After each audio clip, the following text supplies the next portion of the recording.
Hello and good afternoon and welcome to LVS Perspectives number 67. You have to excuse me, I'm a little bit horsey after a week of having a little bit of this flu that's going around, but all's okay.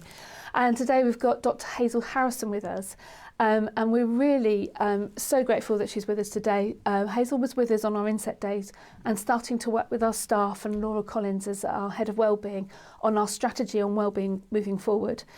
We had a great day with Hazel and the staff are still talking about it, and now we're going to be opening up those discussions with our pupils as well, so that we really can get moving on our strategy moving into 2024. So Hazel's here, she's going to present to you today. You can send in any questions that you want to either through the chat, or I have my email on my phone if you want something a little bit more private, or any questions after the event as well, please just send them through to my email. Okay, so Dr Hazel Harrison, welcome to LVS Perspectives. I'll hand over Thank to you you. for your presentation today. Thank you so much. I will share some slides. And as we were just saying, if people have questions as I'm going through, then please do feel free to send them over, and hopefully I can try and answer them. But also you're welcome to contact me. There are things that you're curious about, or you want to learn more about, or resources that I might just happen to mention that you want me to tell you what was that book, or all of those things. Best places to find me are usually on LinkedIn or on Instagram, or you can find me through my website as well. So yeah, we are going to talk about wellbeing. I had such a lovely day meeting all of the LVS staff a few weeks ago for the inset session, and I loved being able to come to the school and really get a sense of what the school is about and what matters, and sort of where everyone's energy is and what people are interested in. And so I'm going to share with you a little bit about some of the themes that we talked about, so that you're also sort of on board with this well-being process, which is always a process. It's not just started when I'm starting here. LVS have obviously been investing lots in well-being way before I've come onto the scene, and probably way after I'm here too, because it's always going to be this sort of process. But what we're thinking about at the moment is, how do we get a little bit clearer about those sort of big pillars and the things that matter? And I'm going to share with you sort of some of where we've got to with that.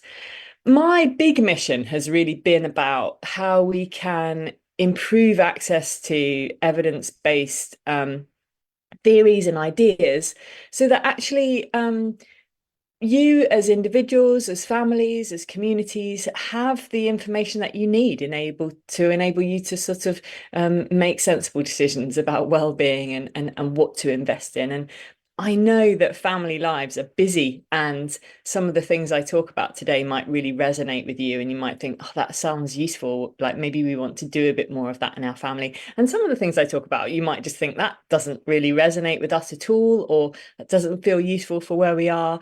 And I think that's part of the thing about well-being, really, is that we all have to sort of take responsibility for which bits we're going to invest in. And my mission is to make sure you've got the evidence base and you can decide what feels useful for you. So when we talk about well-being, then it can be quite a woolly term, and by that I mean, perhaps hard to define, or people perhaps think of it as this sort of warm, fluffy idea that we don't really entirely know, what it is. And as a psychologist, what I've been really trying to look into is, okay, there are parts of well-being that we can define, and what are they, and what do they look like, and how do we understand and invest in those different areas? And so one metaphor that we can use to think about well-being is that, like, well-being is a bit like the weather. I'm in Suffolk today. It's been a beautiful, crisp, and absolutely freezing day. So we could be measuring well-being in that way, that we're measuring the temperature.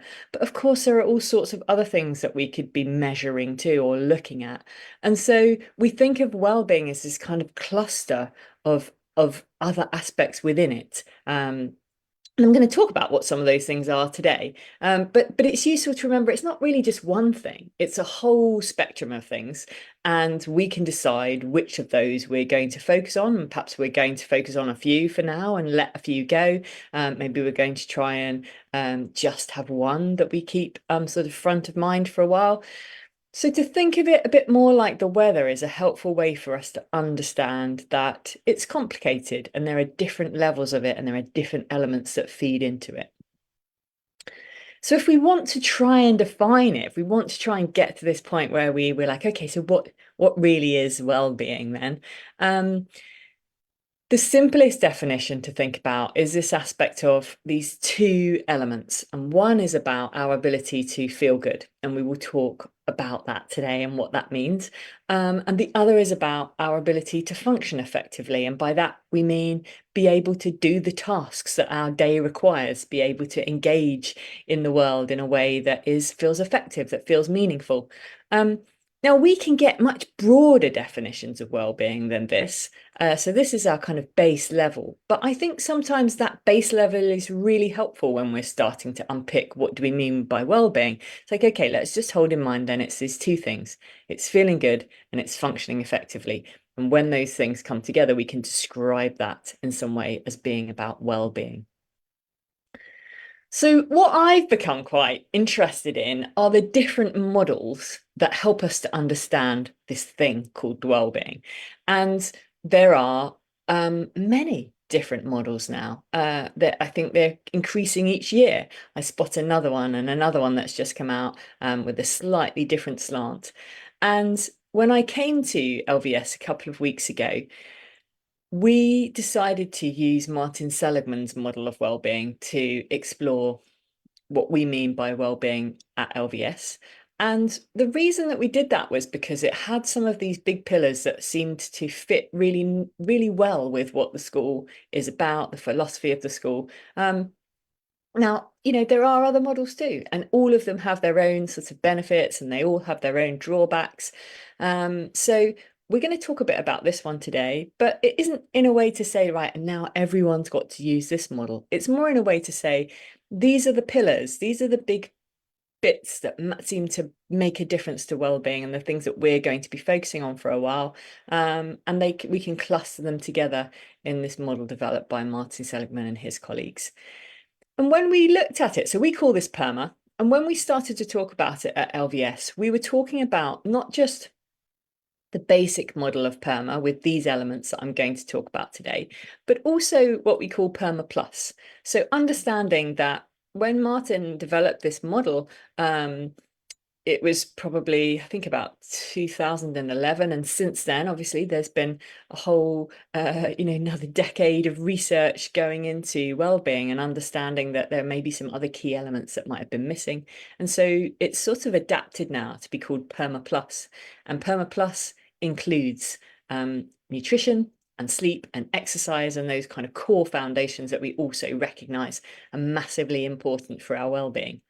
So what I'm going to do today is just run through this theory, talk about it from the perspective of families. So not just about the school, but really more for what does it look like for us as a family and how might we use some of these ideas to influence our own well-being or the well-being of our children. Or if we're carers, those that we're taking care of. So we're going to go mainly through the PERMA part, but I just want to highlight a couple of things that I think might be useful. And these are some things that I talked about last week too. So there are some great guides out there to help with sleep, but this has been the one that I think is by far the most engaging for teenagers, particularly to access. And it's from the Teen Sleep Hub, and it's a really nice resource that just helps explain a bit about why sleep matters, about how to develop good sleep hygiene. And of course, we know that sleep is so important for all of our well-being, not just young people. But there can be a few, I suppose, challenges in the teenage years, pre-teenage years, in relation to sleep, things that are impacting on their sleep. And we know digital technology is a biggie. That actually may be harming their well-being if they cannot develop a good sleep hygiene pattern. And I know that's hard. I've got teenagers too. I know it's a constant back and forth about finding the right balance in there.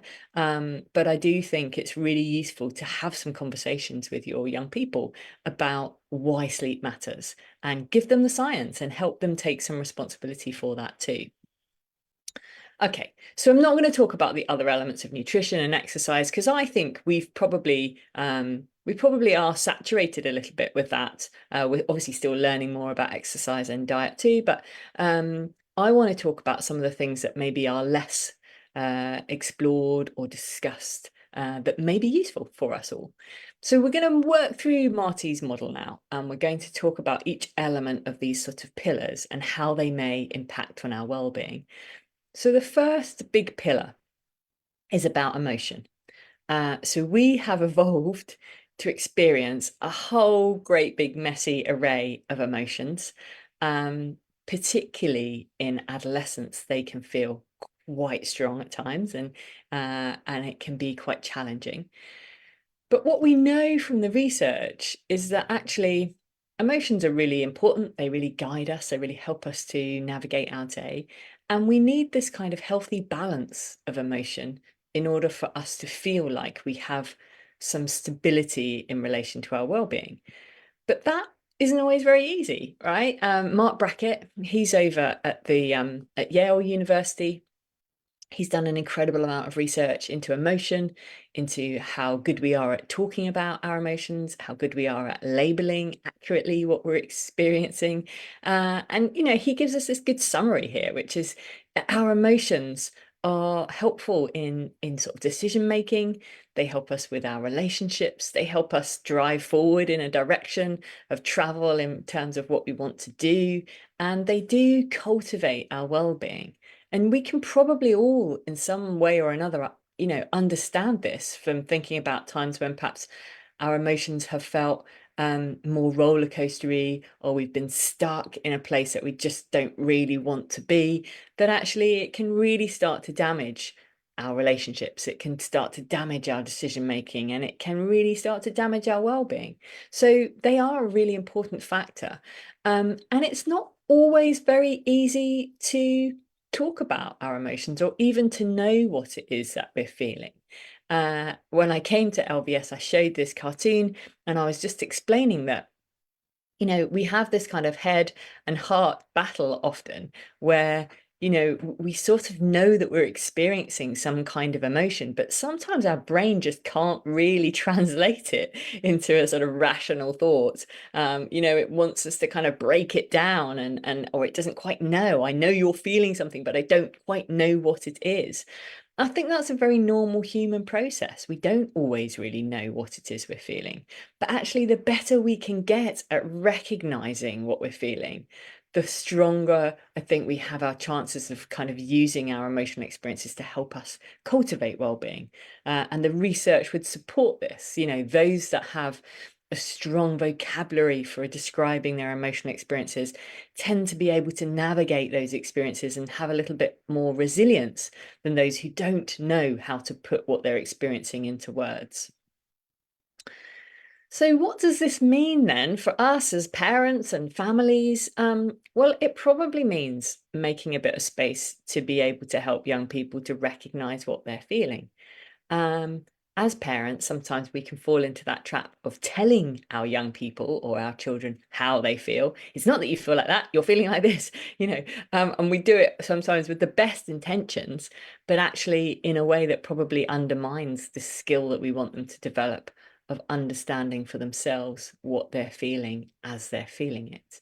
And that's not very easy. Many of us still find it tricky to figure out what it is that we're feeling.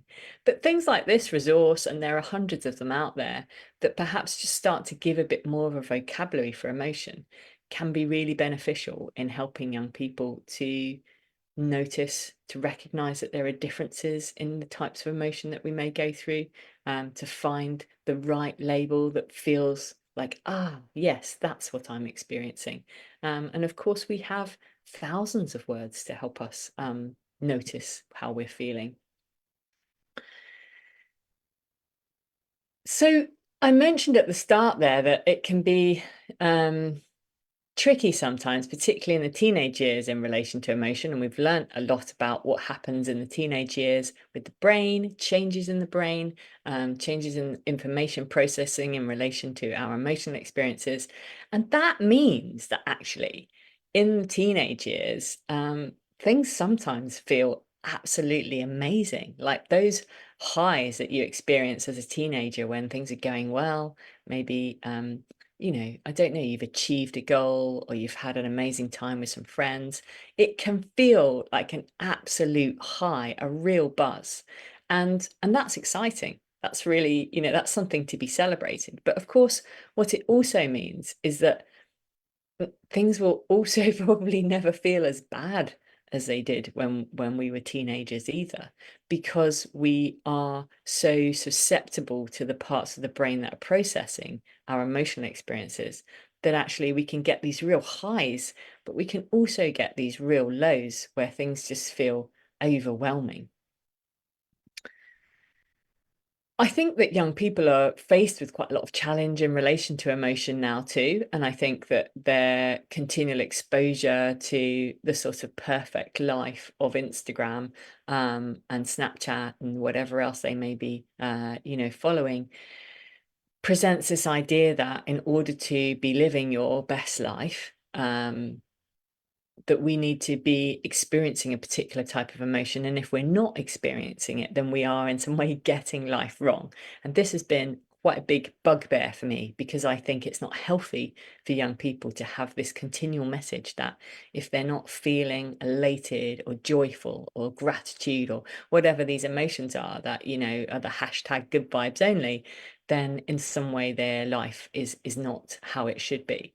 And what we all know as humans is that we will have days when it isn't good vibes only. It's far from good vibes only. And that's okay. That's about being human. And I think it's really important that we help them to recognize that those emotions that they will go through, when they experience challenge or rejection or frustration or loneliness or disappointment, those are all very normal parts of being human as well, and not an indication that they are getting life wrong. So having said that, what we think is important is, like I said at the start, to find some kind of balance. And what that does mean, and what the model suggests in relation to well-being, is that we want to be able to cultivate this healthy balance of emotions. And if our young people are experiencing these acute moments where everything feels just even more intense and perhaps difficult, we want to find ways to balance that out. That isn't to take away from those experiences. That isn't to say, oh, you shouldn't feel like that. You're supposed to feel hopeful or joyful or gratitude or awe. What it is to say is like, hey, that can exist. And also we can help young people to learn how to cultivate other emotions too, how to develop daily habits or practices that make it more likely that they will also experience some of these things. And these that are often described as positive emotions, but I think perhaps that's a bit misleading, because it also ties into that whole good vibes thing. It's like, actually, we could call them attachment emotions. They're emotions that we go through that make us want to be closer to other people, that make us feel connected to other people. And there are things that we can do to cultivate these emotions. And there are things that you will already do as families that bring these to life. You'll have your own family rituals that create moments of joy, or of love, or of amusement. And those things are precious. Those things are really worth focusing on and investing in. So as parents then and carers, what can you do in relation to this big pillar of emotion? And it is a big pillar, and it can be overwhelming sometimes just to sit with a lot of the emotion that might be bubbling under in a household. But as much as possible, I think it's really important that we try and make room for those emotions. And like I was saying at the start, recognize there's a whole messy array of emotions that we will go through, and those are okay, and give young people that experience that it is okay to feel those things. Help them learn how to put those into words if they struggle with that. Maybe give them a feelings wheel if that feels appropriate and they're at that kind of age, or at least just give them a few words and ask, do you think it might be this, or maybe is it this? Create those opportunities for positive emotion. And the last one is actually about savoring when you have had some good times together. Actually, how do you elongate that memory so that it helps us to find that balance too? And that could be as simple as just part of a dinner time conversation about what did we most enjoy from that event that we've just been to together, or how do we just give it a little bit more space in our brains so that we can hold on to it for a little bit longer. And there's some good evidence to suggest this kind of practice of savoring, really kind of remembering and staying with an experience, can be a good way to help us get that balance too. So the second pillar of PERMA is about engagement. And I know at LVS there are hundreds of different ways that young people can be engaged in activities, can be inspired, can be included, can find what their thing is. And I think schools are such an exciting place for exploring those opportunities and giving them a chance to find out, like, what do I enjoy? What do I connect with? So for me, engagement is about how we bring our mind to this moment right now. How do we focus on what's happening right now and try and reduce the amount of time that our mind is flipping forward or going backwards in time, which our minds like to do. They love to time travel. They love to try and predict what's about to happen or what's going to happen tomorrow, or they like to go back and think things through. And that's okay. And there's nothing wrong with that. But I think what we also recognize from the research is that it's really good for us to have times when we're in this moment right now too, and that we don't let this moment just kind of merge into a sort of messy, thought bubble of the past or the future. So Csikszentmihalyi has done a lot of research in this, and really dedicated a lot of his life's work to understanding what makes us feel happy and satisfied in our lives. And I think his conclusions are really interesting. We might imagine that there are passive moments when we're relaxing, but actually, often it's when we're accomplishing something or we're working towards something that's a bit tricky that we tend to have this sort of feeling of sort of life satisfaction.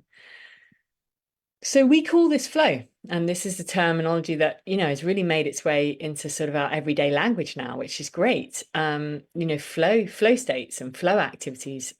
In my family, we call them flow activities, and we try and really notice what those are for each of us and where we can kind of invest a bit more in flow states, and just make a bit of time to recognize that if there is something that we're curious about, that we want to engage in more, that we give a bit of time to that.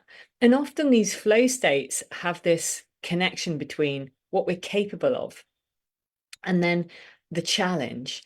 And when those two things are kind of in the right place, so we have a skill level that meets the challenge of the task, then we move into this place of flow. And it's often when our minds just kind of settle a little bit more, we're just focused on the thing that we're doing.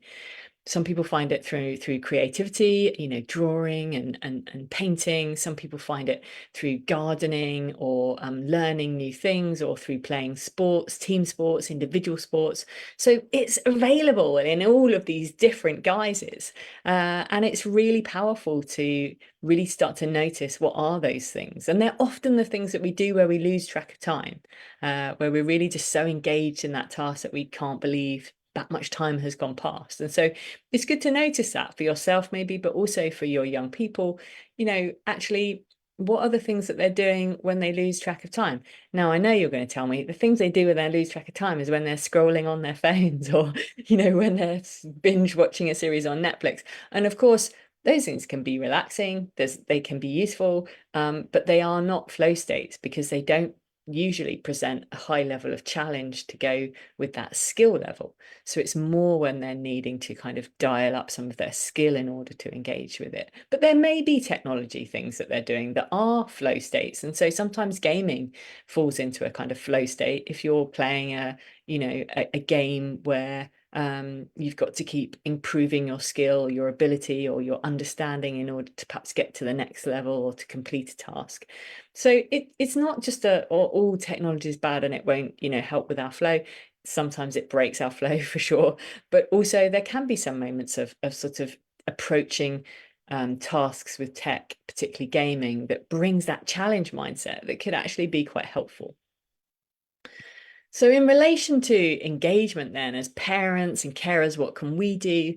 Well, we can encourage that exploration of finding flow, really start to notice if there are things that your children are doing or your family are doing where they're just really engaged in that task. That's probably a flow task. And it's great to have those activities where our brain doesn't have to continually keep trying to bring our focus back, but instead it's just so engaging that that's where we want to be. And play is often a really great way of finding flow. You know, playing together, finding ways to play together can be opportunities for exploring flow states, but also particularly perhaps for those that are going through exam times or, you know, times when it might feel quite challenging and difficult at school. Playing helps to reduce stress. Playing signals to our brain that we don't need to be in that fight or flight state anymore. Playing signals that we can sort of turn that bit off for a while. So there are multiple reasons why actually playing, even when your young people are getting bigger and bigger, still trying to find ways to play that feel, you know, engaging for everyone, is a really great strategy. Okay, so let's talk a bit about relationships now. So this is our sort of third big pillar of well-being. And I often say that relationships are the biggest predictor of well-being. And I think it's probably important to state that, you know, these are big pillars and we're looking at them today. Emotion is a big one, engagement is a big one. Relationships is just an absolutely epic one because it influences so many aspects of our well-being. And you will know this. You will have experienced this yourself. Your young people will have experienced this. You know, when there are ruptures in relationships, when there are friendship breakdowns, when there are romantic breakdowns, when there are difficulties in our relationships, it tends to have quite a big impact on us because our relationships are so influential over our well-being. So they matter. Our friendships, our romantic relationships, our connections with each other, they are incredibly influential. And that means that we need to notice and invest, I think, in the ways that we can to support good relationships. I talked a little bit at inset about some of Robert Waldringer's work and about the Harvard longitudinal study. And this is a study that has followed a group of people for 80 years now. So followed them and then followed their children and then followed their children's children. And we're trying to see from this study what we can learn about mental health, physical health, longevity, what are the factors that influence how people live their lives. And hands down, from the data so far, what seems to be coming up trumps every time is that it is about good relationships that end up being one of the best predictors of happiness and life satisfaction long term. So all of these other things matter, your career, your exercise, your healthy diet, but it is relationships that are one of the biggest predictors. So we've got to think carefully about that. That's a lot of responsibility in there too. Rupture and repair are a very normal and natural part of relationship processes. That we will all have ruptures and repairs. We may have already had them today. There may have been a fight about whose turn it is to do what and when. And, you know, we go through these little ruptures and repairs on a regular basis in our relationships.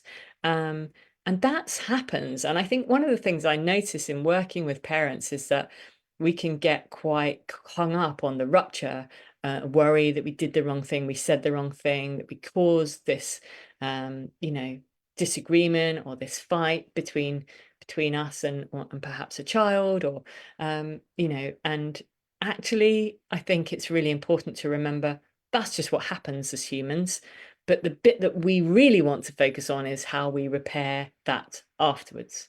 You know, there will all be times when we just can't regulate our emotions and perhaps we say something that we didn't mean to say. That's the rupture. But the repair comes later, and the repair is the bit that gives a blueprint for your young people for how to mend relationships in the future. So they will use that connection that you have with them and the way that you've taught them to do that in order for them to take that forward and do that in their other relationships too. So no pressure, but there is that sense of like, actually, we're giving them a model. We're giving them a way to mend relationships, and that's really, really powerful, and really, really important. And it takes time for us to learn. Maybe we were lucky and we had parents that did that for us. Maybe we weren't, and in which case we've got to figure that out and find a way to repair things, not based on our own experiences, but perhaps based on something else. So relationships are complicated. We can't be attuned to our children all the time. It's just impossible. But it is necessary that we understand that we as the adults often have to take steps in repairing those ruptures. I really like some of Lisa D'Amour's work. If you've not come across her, if you are raising adolescents or about to hit adolescence, and I'm talking a lot about adolescence because even if you're not there yet, it's coming. and there is so much useful stuff out there to help navigate the adolescent stage. And adolescence is important from a psychology perspective. One of the reasons that I guess I'm so kind of curious about the adolescent phase is because we know this is the time when children are most vulnerable to mental health problems. And I think we want to do everything we can to try and support them in this time. So she has some really lovely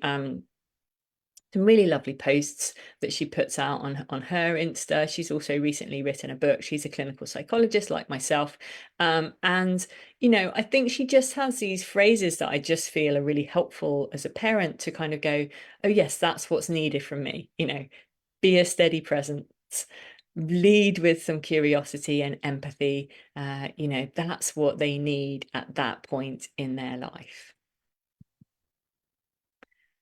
Sometimes we can worry that with these moments perhaps of connecting with our young people or trying to connect with our young people, and they're obviously doing that very healthy thing of perhaps moving away from us a little bit and more towards their peers, and it may be hard to find those moments when you can connect with them.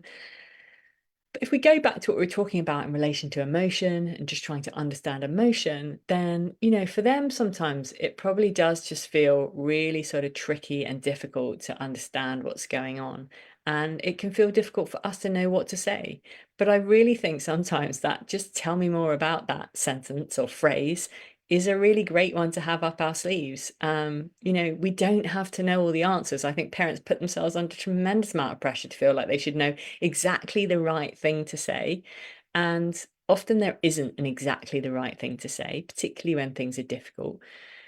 But what can be useful is feeling that you've got a parent there with a steady presence that says, tell me more about that. Let me, tell me more. I want to hear more. Explain it a bit more. And just give them that space to listen. And even without you doing anything, this new happy illustration here highlights that sometimes it's just about sorting stuff out so that you understand it a little bit more, without there necessarily being a solution. And they may not want a solution from you either. They may just want to have a sounding board or have somewhere to talk about it. And I know before I had teenagers, I'm lucky enough to have in my network of friends a whole range of ages. And so I had some friends who were older than me, who'd already been through all of this. And they'd say things like, the car journey, Hazel, hold on to the car journey. That's the time when they'll talk to you. And I remember thinking, that's ridiculous. Like, I'm sure they'll talk to me at all sorts of times. And then, of course, I hit that phase and I suddenly realized, oh, yes, we're in the car. We're not facing each other. We're driving somewhere. And this is the time when they might actually tell me some things, or want my advice, or just want to explore something. And you'll know those things. Maybe for you, it's a car journey. Maybe it's the walking the dog. Maybe it's the moments when it's just not quite so intense. And there's something else happening too, when you actually have that moment to connect and to find out what's happening in their world. And I know sometimes it can be few and far between, and that can be tricky too. But I think we also have to remember that they're navigating this difficult dance between family and peers, which is really appropriate. So in relationships then, it's hard, but, as much as possible for us to be this steady presence. And I think to recognize that very normal pattern of rupture and repair. And it doesn't mean that we're getting it all wrong, with the ruptures. It is just about focusing on the repairs, and trying to see if we can give them that blueprint for how to do that in the future too. The fourth pillar for Martin Seligman's model is about meaning. And this is really about the sort of sense of, do we have something that we belong to that's bigger than ourselves? Do we have some sense of being a part of something, which often can be at this age, being part of a school and being part of the school community? Do we have a reason to get out of bed in the morning? And what is that? And I think sometimes this kind of pursuit of meaning is about recognizing that we all have these strengths that we can bring. And we want to kind of try and find what these strengths are and invest in these strengths. I think it's a very powerful way to connect with meaning, is to recognize that we all have something that we can bring, and that's will look very different. And that's what's beautifully diverse about us as humans. I like some of the work from the VIA Lab. And we looked at this a little bit when I came to the Inset Day, and we talked a bit about like our own character strengths and whether there are things on here that we could connect with and recognize are actually a really core part of us. It probably won't surprise you to learn that one of my character strengths is a love of learning. So I really feel appreciative of the days when I can learn something. And yesterday I watched this great clip from Brian Cox on snowflakes, and I got like, this is not my field, this is not anything to do with what I do, although it was a beautiful metaphor. But I just started to understand that every snowflake has this core structure, and then based on the experiences that the snowflake goes through, it changes into the unique patterns that snowflakes have. And after this moment of learning, I feel a little bit more alive, and I feel like, oh, yeah, I really did love learning that. And then often I kind of go to that point where I'm like, and how will I apply that? And so today I put a post out on LinkedIn saying, actually, well, we're quite a lot like snowflakes. We have this core pattern, and then our experiences will change, who we are, and will change the shape of us. And so you're probably looking at this and maybe you're spotting like, oh yeah, that fairness is a really big strength for me. That's something that really matters to me. And you might be able to look at this and go, actually, there are things here that I can see for my children are their strengths. And it's great when we recognize that our children have strengths, maybe that are different to ours, maybe that are the same as us. But actually being able to recognize and spot those is incredibly powerful when it comes to meaning, and the science and the research would support this idea that being able to strength spot and bring alive some of these strengths can help us just feel a bit more engaged in our day.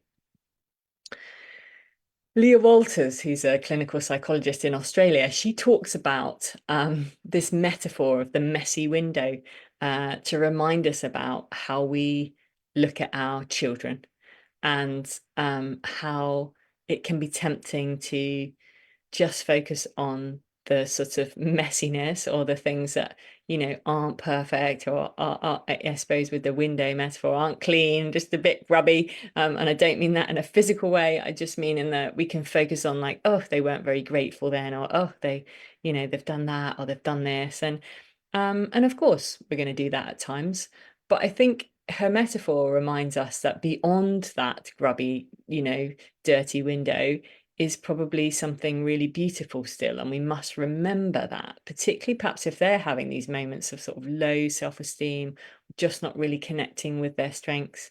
It's really helpful to have someone else in the system that is holding on to that and helps them to know the things that they're good at and the strengths that they have. So as a parent, I found that messy window metaphor useful, because in my own life, I sort of think, oh, you have been a bit moany with them today, Hayes. Probably a messy window day. And I need to try and look past that to see if we can also find that balance, because we all need that balance. We don't just want people moaning at us. We also want people to notice the things that we're good at and to celebrate those with us. So with meaning then, we can do a couple of things. We can spot the strengths of our children. We can notice the things that they're doing that are working well. We can really try and appreciate and dial that up a bit. But we can also nurture our own strengths. If you're looking at that slide with the strengths and recognizing that, oh, yes, that's a core strength for me, that's something that really matters to me. In nurturing our own strengths, we probably bring a bit more energy into our own life. And that means that we'll have a bit more to give too. So I think sometimes there can be this sort of topping up of ourselves in order to be able to support someone else's well-being, which is also just as powerful as focusing on someone else's well-being. So the last pillar in the PERMA model is about accomplishment or achievement. And for me, it very much maps to growth mindset and the work of Carol Dweck, which has been really powerful, I think, in helping us in education to understand the mindsets that influence the ways that we learn. If you're not familiar with Carol's work, really what she started off by saying is, listen, there seem to be two groups of children, one group that believes that they can improve their skills and abilities with practice and effort and hard work, and one group who believe that their brain is kind of fixed and they can't really change that much and they can either do it or they can't. And she defined these two as a growth mindset or a fixed mindset. I think it's fair to say, since she started this research, which was many decades ago now, we've added to it. It's been added to by many other researchers who are now starting to say, hey, do you know what? We're probably not just one or the other. We're a whole combination of both. Some days we might feel quite growth mindset in our beliefs. Some days we might feel quite fixed mindset in our beliefs. But what we do seem to find is that when we're in this growth mindset place, we achieve more. We're more willing to put energy into our learning. We worry less about kind of just proving what we can do. We're more interested in being able to expand what we can do and keep working towards sort of difficult goals. And they may be in the classroom, but they may also be outside of the classroom with hobbies and interests that your young people have.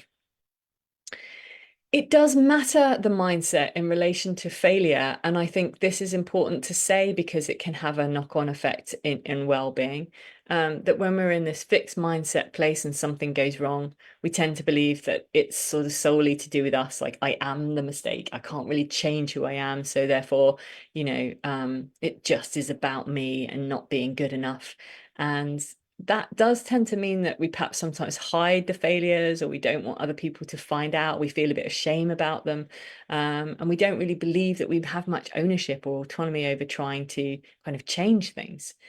But if we're in this growth mindset place, we tend to think that actually we just made a mistake. We're not the mistake. We made a mistake, and maybe there's something we need to learn that we don't quite know yet. And we recognize that learning is a process, and that, we can try again and see what happens next time. So our mindset is quite influential over how we overcome setbacks. And of course, if we're thinking about achievement, we're probably going to have to move through some setbacks in order to get to a place where we've achieved something, particularly if it's quite difficult goal that we're trying to achieve. So then in relation to that, I think some of the things that we can do as parents is to normalize that struggle in learning.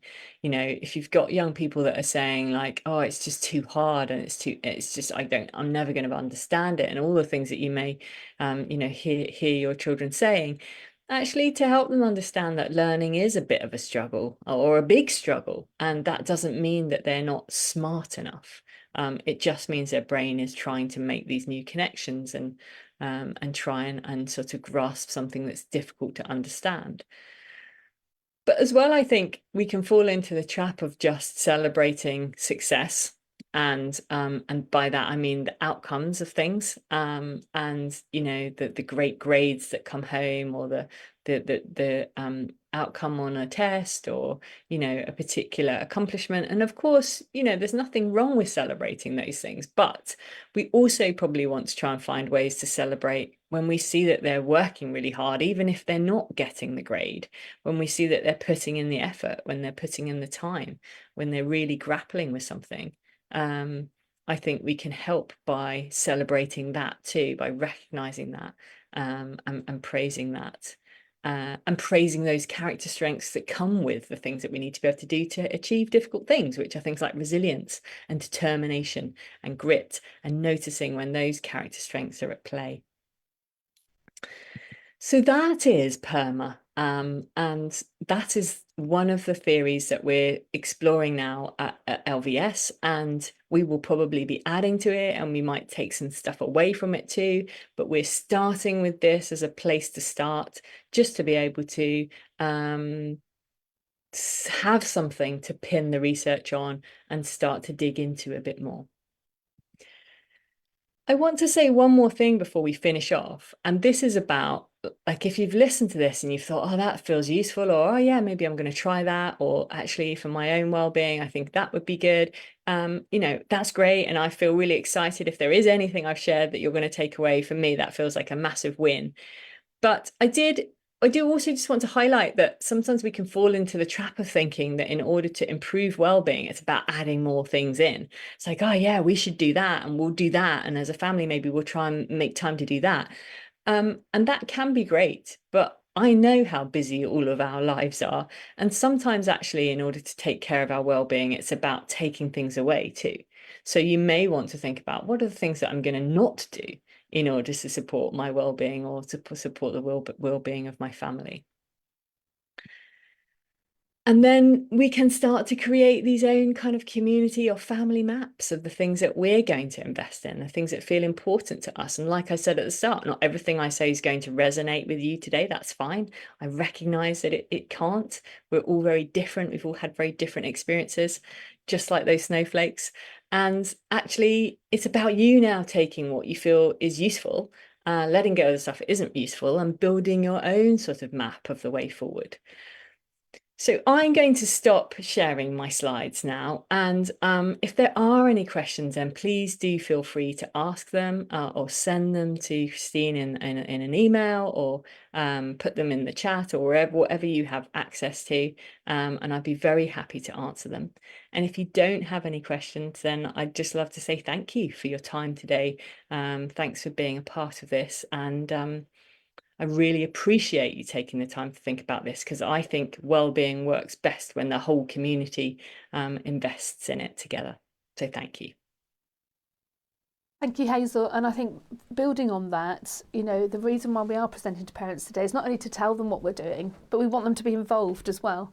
So if they've got any ideas or any feedback from today, or anything else that the school's doing or not doing, or you've seen some good practice somewhere else, and we'd really like to know about it as well. So Hazel, I've got some questions for you. Okay. They're a bit random. Okay. All right. The first I one, love a random question. and this is from something that you said in the presentation to the school earlier in the term, and that with the 10 emotions that you've got there, you were saying about having so many of those, experiencing so many of those on a daily basis. And then there was a warning about if you've got too many. Could you elaborate on that a little bit for me? Yes, I can. Yeah, I didn't talk too much about that today, because I didn't want to sort of overwhelm people with too much sort of psychology theory. But what we did talk about was the necessity for us to experience tricky stuff too. And what the research would say is that we want to have this balance. And when we maybe get to something like 3-to-1, 5-to-1 of positive to perhaps more negative emotions, and I know that's tricky because I don't really like that language, but in using that language, you probably understand what I'm saying, which is like the positive ones like joy and hope and gratitude, and the negative ones which feel a bit like frustration and disappointment and anger and sadness, and the ones that just don't feel so good, but we need them all. So hopefully you've really heard that from me today. But what we know from the research is that we want this balance. We need to experience more of the positives than the negatives in order for it to feel balanced. But that actually, if it goes beyond like 10 or 11-to-1 in positive to kind of negative emotion, it starts to not feel real and authentic. And I think that's very important to hold on to. We're not trying to create this kind of Disney style, joyful, experience where no one goes through anything difficult, because that's not helpful. We will experience these messy emotions. We want to learn about them. We want to learn how to manage them. So what I said at the inset was, that to kind of celebrate those moments when it's a bit difficult to, and recognize that it's not real life if we're not experiencing some of those things too. And I suppose that's when you surround yourself with different people as well, because I think if you're in a happy environment, a lot of those emotions will be sparked by other people around you, won't there? There'll be this type, for example, humour, and having the ability to laugh about things as well. But if you're in an atmosphere where it's not so, let's just say, emotionally positive, that can bring people down as well. So have you got any advice there? Like if you're experiencing pockets of, you know, emotionally negative areas, as a person, what would you do?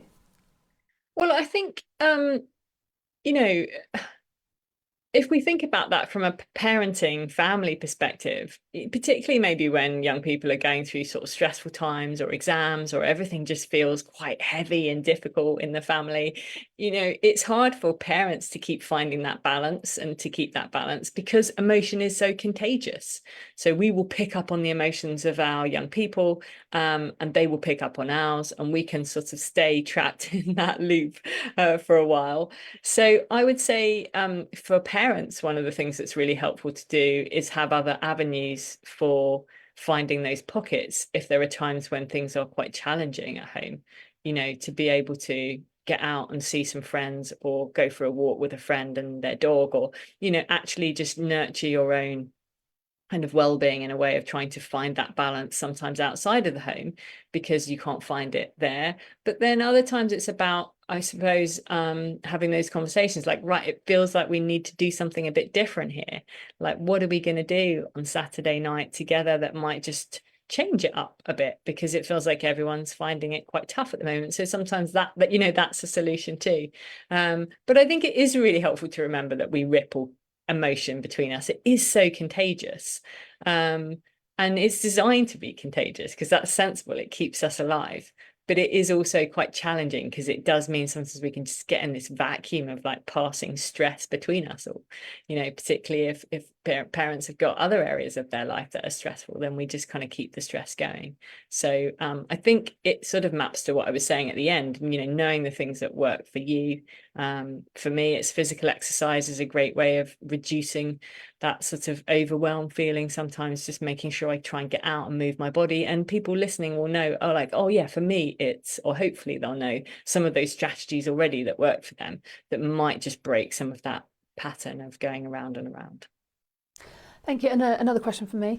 So with children, you know, I'm a mum as well, but I'm also a head teacher. So therefore, the emotions of the children are in my care, they impact, you know, if someone's unhappy, it makes me unhappy. Yeah. There's nothing worse than one of your children saying, whether it's mine or someone else's children, I'm sad and I don't know why and I don't know what to do. And that could be at a young age or it could be later on in life. As a parent, that impacts on you. Any advice there for parents who are experiencing that? Yes. Yeah. So the first thing is like, amazing. Wow. Like, fantastic that you've been able to get to a point where your young person has said, I'm sad. It's hard. I don't know why. And the most helpful thing you can do in that moment is let them be sad. And it's the hardest thing to do because as parents, we want to go, this is horrible. I don't want my child to be sad. I'm going to try and think of every single possible thing I can do to help them not feel that emotion. But in doing that, what we're saying to them is that emotion is awful. You shouldn't feel it. And so we're going to try and solve it all for you. Now, I'm not saying that we don't want to try and solve things, because there may be things that do need to be solved. But in that moment when they're saying, I'm sad, it's hard, I don't know why, I think the most empowering thing we can do for children is to say, let's just let that be there. Yeah, I'm so pleased you told me. Tell me a bit more about what it's like, you know, because when we can understand it a bit more and when they know that they're safe to be able to talk about that hard stuff, we'll probably get a lot further than trying to immediately alleviate the sadness. But I know it's hard, and I don't say it with any kind of like, oh yeah, let's just all do this, because it's horrible. Like you said, Christine, you just don't want that. It feels awful to have someone say that and to let that be okay. But I do think it's necessary to let it be okay. And we as human beings are very complex people. And we can probably be our own worst enemy sometimes, can't we? You know, with setting too high expectations. Yeah. We berate ourselves, don't we, when something goes wrong? I think, as you were saying earlier, it's very hard to let go of those type of emotions as well. And do you think it's getting, is it more complex? And it's probably a bit really silly questions, but in history, there would have always been challenges. Oh, is this new, what we're experiencing? Has it always been this way, but we're more aware? What do you think? I think we are navigating some really big uncertainties at the moment. I don't know what historians would say about the big uncertainties that we've faced in the past. But I do recognise that, there's a lot happening for us all, and particularly perhaps in those young people looking to their future and trying to figure out, like, what is it going to look like for me? There has been perhaps so much uncertainty now that there wasn't when I was a young person. And so I wonder if, I'm not sure if it's that we're getting more complex, but I do wonder if there's more uncertainty that we're now navigating that we haven't navigated in the past. I remember listening to Matthew Syed talk a few years ago, and he said, the jobs that our young people will do haven't even been invented yet. And I remember just thinking how sort of exciting, but also equally terrifying that was, that there isn't even a model to say, oh, when you finish school, you might want to go on and be an X, because we don't even know what that is. And I think that's exciting, but also perhaps really quite anxiety provoking. Oh, absolutely. It's the times we're living in. But thank you, Hazel, for today. It's been absolutely amazing. We are looking forward to the next steps. Can't wait to see what that looks like. I know the staff are absolutely buzzing about what they want to do, the ideas they've got, and Laura's working on getting those groups together to get some feedback before we see you again. So Brilliant. Thank you. Have a lovely weekend. And parents, if you've got any ideas or suggestions or even questions, then please let me know. But have a good Absolutely. weekend, everybody. Bye-bye. Thank you so much. Take care. Bye.